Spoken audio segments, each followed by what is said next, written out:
Welcome to real life on the homestead in Ontario. And finally, after a full week of snow, we now have beautiful blue skies. And that makes me feel like we need a summery type of soup this week.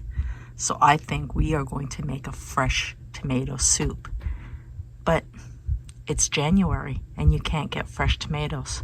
So what shall we do? Join me in the kitchen and find out. Sunshine does feel so good on these winter days. And when I talk about making a fresh tomato soup, I want that freshness of the tomatoes when they're in season. Now, I don't care how high quality tomatoes you buy in the store in January, they are not the same.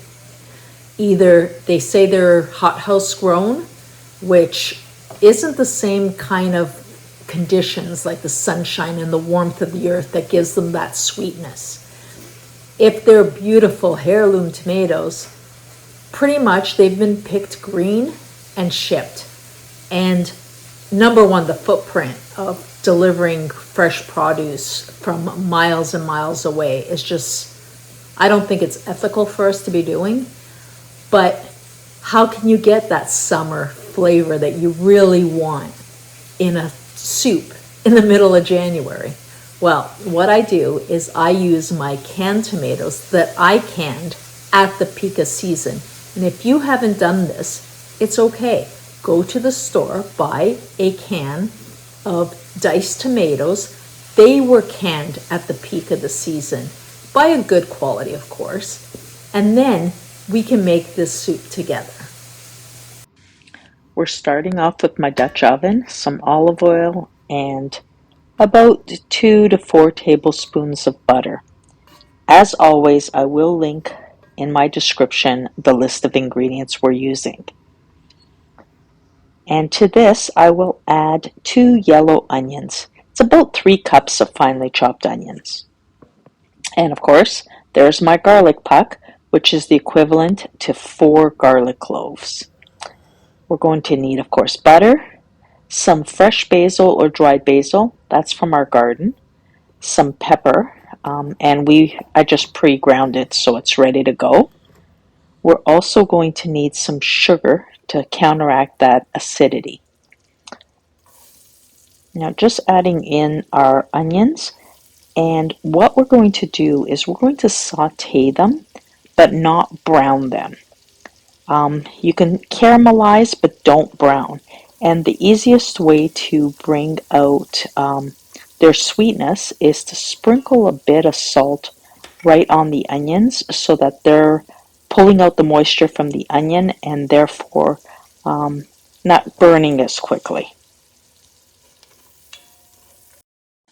Now that our onions have sweat down a bit, I'm going to add in my garlic puck. Again, this is pre-minced garlic that I took from the garden and froze in cubes of 4 cloves in each cube. Just makes it easy for me during the winter. In this recipe, I'm actually using a lot of stuff I have in my pantry. The basil was from our garden that I dehydrated and then ground up. And you're going to use I'd say about a good tablespoon. And of course, if you're using fresh basil, you can use about, I'd say, a quarter cup. I have some fresh basil in my tomatoes puree, so that works. Now we're going to add a little bit of sugar here, and this is going to help the acidity in the tomatoes reduce. I add it now just so that it starts dissolving nicely and I don't have to worry about it dissolving. I'm using 1.5 liters of my tomato puree. I can these in the fall, and you can reference one of the videos out of our playlist and see me canning my tomatoes. They were at the peak of the season, so that means that they are the best flavor you can capture. Just going to add that in and bring this up to a nice boil. As you can see, the basil leaves that I had in the jar have come out. There you go. And these will get pureed in, so the flavor will be there. Just adjusting my camera so you could actually see what I'm doing. So I've got a couple of bay leaves in every jar, so this will work well. I'm going to bring this up to temperature, and then I will add in some of my chicken stock.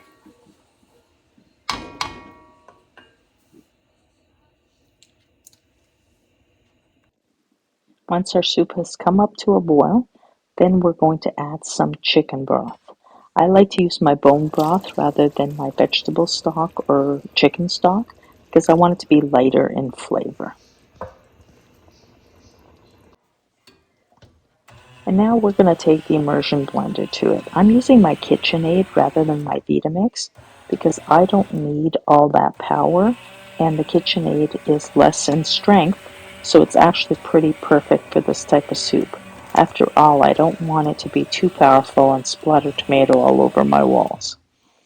But just go through and make sure that you get it to the consistency that you like. I like it just a tiny bit chunky, where some people like it super silky smooth. It's your kitchen.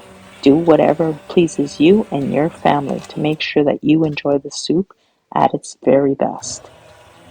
This looks perfect at this point.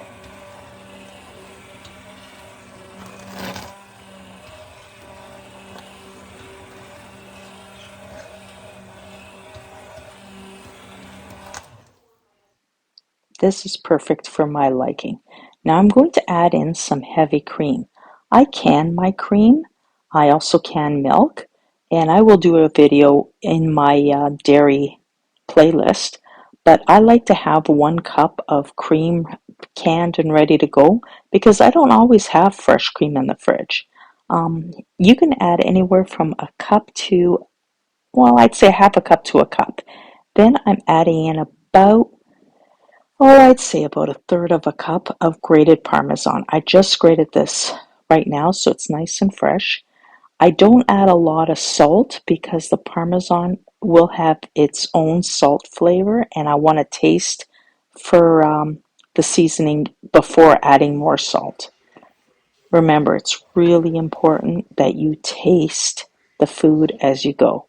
At this point, I will taste it and see how it's going, and the flavor is very nice, but I'd like a little bit more pepper. I like a lot of pepper in this soup. This was just fresh ground, so it's in the pot ready to go. And that's just lovely that way. And then after I've seasoned it, I taste it again, just to make sure it's where I want to go.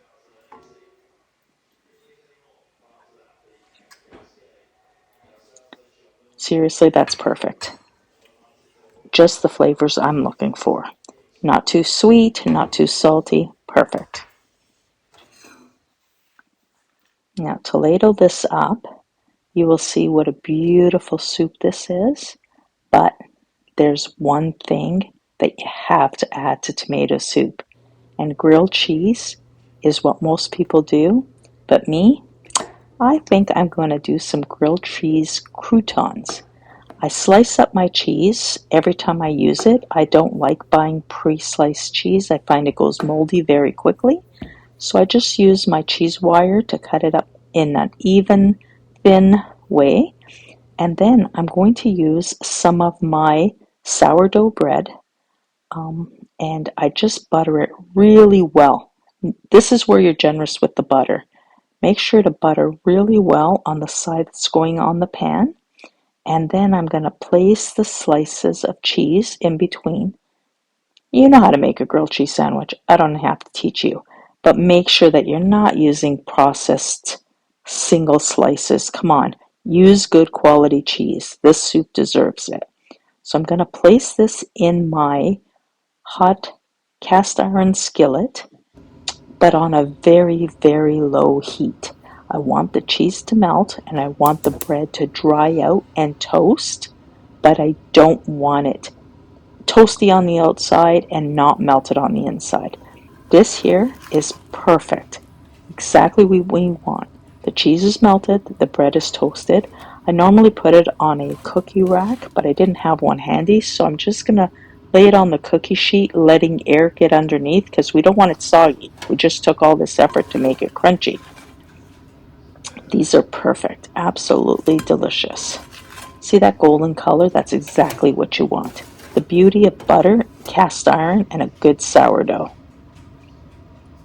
Once they've cooled, what you're going to do is slice it. You need a good quality bread knife to do this.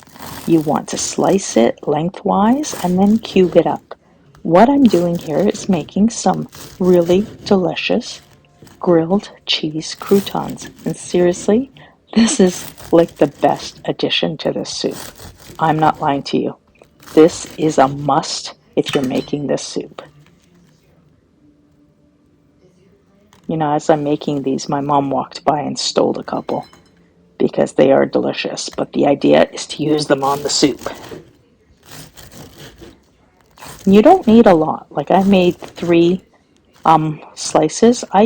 To get my bread this thin, what my trick is I use my meat slicer. I find it's the best way to get sourdough bread in a nice thin slice. I don't have a bread slicing machine, but I do have a meat slicer. So here we go. We have our beautiful soup and we just top it with the croutons. I like to put the croutons on the side and people could just add it to their bowl as they're eating rather than putting them all in and letting them get soggy. Now for the taste. I swear I could swim in this. It tastes so good. Exactly the freshness of summer I'm looking for. Well, I hope you've enjoyed our soup today. It's bringing a little bit of summer into the winter months. It is delicious, so I hope you try it. And sorry for the voiceovers throughout the whole video, but the Australian Open is on and this household has sports in the background all the time. And last thing I want you to hear is that instead of me. So I hope you do try the soup. Please like, subscribe, and most of all, if you can share this with your friends, share it on your social media. That's how you can help our channel the most. So I thank you for joining me today. And as always, go out, live your best life.